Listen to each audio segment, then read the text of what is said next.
Welcome into another edition of Fast Five. Jay, Scott, you ready? C. Let's go. Question number 1. If the Super Bowl is indeed Peyton Manning's last rodeo, how will winning or losing the game affect his legacy? It won't, except for the people who say, oh, you got to have so many Super Bowls in order to be a great quarterback, which means, of course, that Terry Bradshaw is the greatest quarterback of all time. Terry Bradshaw!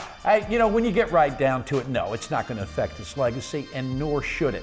He's the most cerebral quarterback ever. He's right at the top in all of the major categories as far as wins and yardage and touchdowns and everything else is concerned.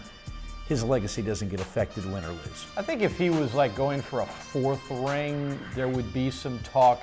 Here's what Peyton Manning is. He's the greatest regular season quarterback ever.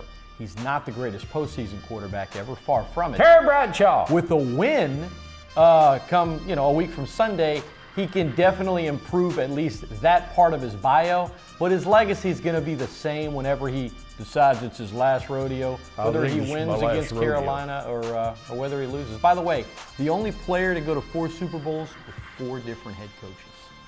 Very interesting. Question number 2.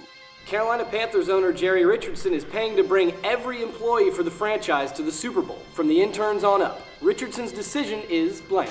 Awesome. Are you kidding me?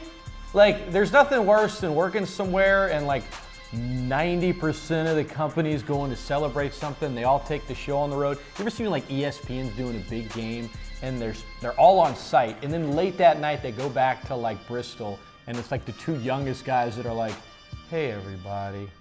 And you all know they didn't get invited. I think it's great, man. Bring them all. Let's have a party. No, I think it's outstanding, and it's going to cost them a few dollars. And you know what? So what? That's a very. I want to work for this guy. Well, you can go apply at Hardee's. All right.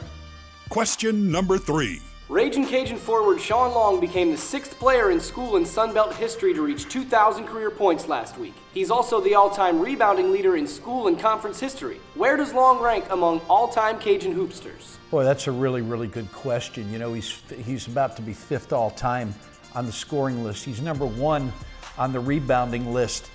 He's also played 4 years, so you have to take that into consideration, because there are a couple of guys behind him on the scoring chart that didn't play quite as long. I think he's definitely a top 10 player, all-time in Cajun history. He's very, very close to being in the top 5. The guy's had a marvelous career. Yeah, top 5. I think when all is said and done, you can put that up there, Jay. And the thing is, a lot of folks wouldn't do that. They might even debate whether he's top 10. There's no debate whether he's top 10. There is no debate. But you hear it from individuals that follow this team. See, for so long, the first couple years of his career at UL, it was a lot of focus from fans on maybe the 2 things he didn't do instead of the 10 things he did do. And the criticism was, well, those 2 things he's not doing, he could do if he could just put his mind to it and blah, blah, blah. So many folks underappreciated the things he did. I feel like right now, he's finally getting his just due. And he's going to be playing at the next level, whether it's in the NBA or overseas, could be the NBA. He's that good of a player for UL. Question number 4.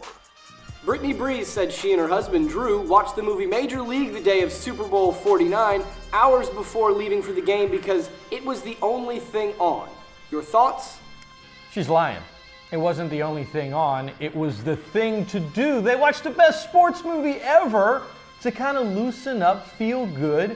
You can't tell me that Drew didn't see it, probably edited for television, when Tom Berenger says, well, I guess there's only one thing left to do. Win the whole thing. And then Brees went out. That's what he did. What a great movie to watch. What was he going to watch? Ingrid Does Indianapolis? Come on. Wait, what? I don't know. What was that? Just never mind. Next. Question number 5. Construction workers at Oregon State were doing work on a new stadium for the Beavers, and upon their digging, discovered bones believed to have belonged to a mammoth. What's the coolest surprise discovery of your life? Well, I don't have anything that compares to that.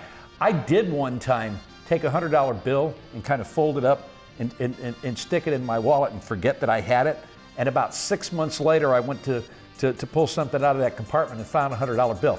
That was a pretty nice discovery. Of course, I put it there But it was still a nice discovery. Those are always the best. You're like, oh yeah, I got like some money in this pocket. I got money. I think it was probably when I was young and, you know, maybe I watched the Mighty Ducks, maybe I watched Major League. I'm like, you know, I like that Charlie Sheen guy. You know, I really like that Emilio Estevez guy. And somebody's like, hey, you know they're brothers. What? What? And that's going to do it this week for Fast Five. Have a great weekend, everybody. You have a great weekend, everybody. We got no football this weekend. What the hell are we going to do?